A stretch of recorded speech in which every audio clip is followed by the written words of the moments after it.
साथियों, आज सबसे पहले वर्ल्ड बैंक के द्वारा आयोजित सैम्पलिंग के इस 2 दिवसीय डायलॉग में, पॉलिसी डायलॉग में आप सबका,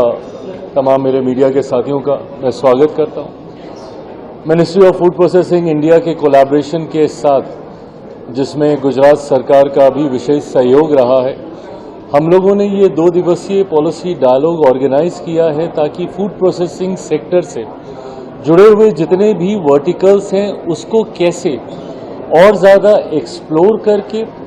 इसके माध्यम से जो चैलेंजेस हम लोग के सामने आते हैं, जो बॉटल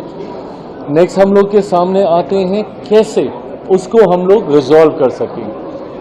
और सबसे ज़्यादा महत्वपूर्ण कि इस सेक्टर को कैसे विस्तार दिया जा सके। भारत जैसा देश जहां पे 1.4 बिलियन लोगों की आबादी, ऐसे में एक बड़ी आबादी कृषि से जुड़ी रही है। ऐसे में कैसे हम लोग हमारे किसानों को, मेरे प्रधानमंत्री नरेंद्र मोदी जी की सोच कि उनको कैसे आर्थिक तौर पे सशक्त किया जा सके। मैं मानता हूं कि प्रसंस्करण एक माध्यम है जिसके माध्यम से उनको हम लोग आर्थिक रूप में सशक्त कर सकते हैं, पर यह संभव तब होगा जब फार्म्स के पास वो यूनिट्स हम लोग स्टैब्लिश कर पाएंगे। तो ये पूरी वैल्यू चेन को कैसे across the length and the breadth of the country हम लोग स्टैब्लिश करें, उस दिशा में क्या क्या चीज़ें करने की ज़रूरत है, उस पर 2 दिनों तक चर्चाएं होंगी। इसके माध्यम से कैसे हम लोग जॉब अपॉर्चुनिटीज़ क्रिएट कर सकते हैं, उसको लेकर इन 2 दिनों में चर्चाएं होंगी। कैसे इसके माध्यम से फूड वेस्टेज को मिनिमाइज किया जा सकता है, उसको लेकर भी 2 दिनों में अलग अलग सेशन के माध्यम से हम लोग चर्चा करने का काम करेंगे। सैम्पलिंग महत्वपूर्ण इसलिए हो जाता है क्योंकि ये यहाँ पे हम लोग सिर्फ भारत की ही नहीं बल्कि पूरे साउथ एशियन रीजन की हम लोग बात करते हैं। अलग अलग देशों के प्रतिनिधित्व, गवर्नमेंट डेलीगेशन से लेकर प्राइवेट डेलीगेशन तक यहाँ पर उपस्थित होते हैं और अपने अपने देशों की बेस्ट प्रैक्टिसेस को एक दूसरे के साथ शेयर करना, टेक्नोलॉजी एक्सचेंज करना, ये तमाम विषयों को लेकर यहाँ पर चर्चा होती है, जिसकी वजह से ये और ज़्यादा महत्वपूर्ण हो जाता है। जहाँ पे best practices across the globe आप शेयर करके हम लोग भारत में किन किन चीज़ों को अपना सकते हैं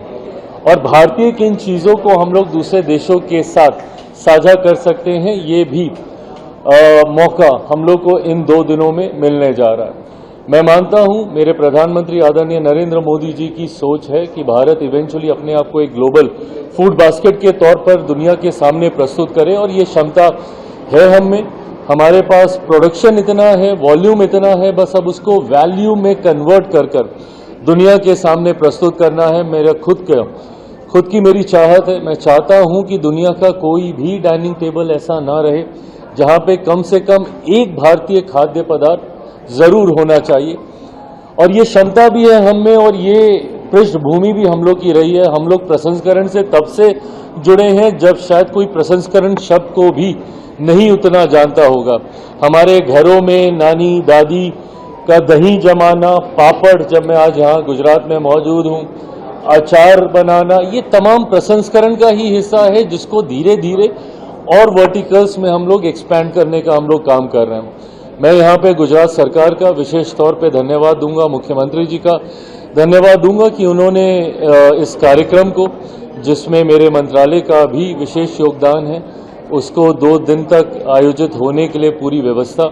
उन लोगों ने तैयार करके दी। और मैं मानता हूँ कि इस कार्यक्रम के माध्यम से फूड प्रोसेसिंग सेक्टर को आने वाले दिनों में राष्ट्रीय स्तर पर भी हम लोग विस्तार देने का काम करेंगे और अंतर्राष्ट्रीय स्तर पर भी भारत के खाद्य पदार्थों को कैसे वैश्विक बाजारों तक हम लोग लेकर जा सके, उस दिशा में भी हम लोग को इस 2 दिवसीय पॉलिसी डायलॉग से हम लोग को लाभ मिलेगा। अब आप लोग की क्वेश्चन।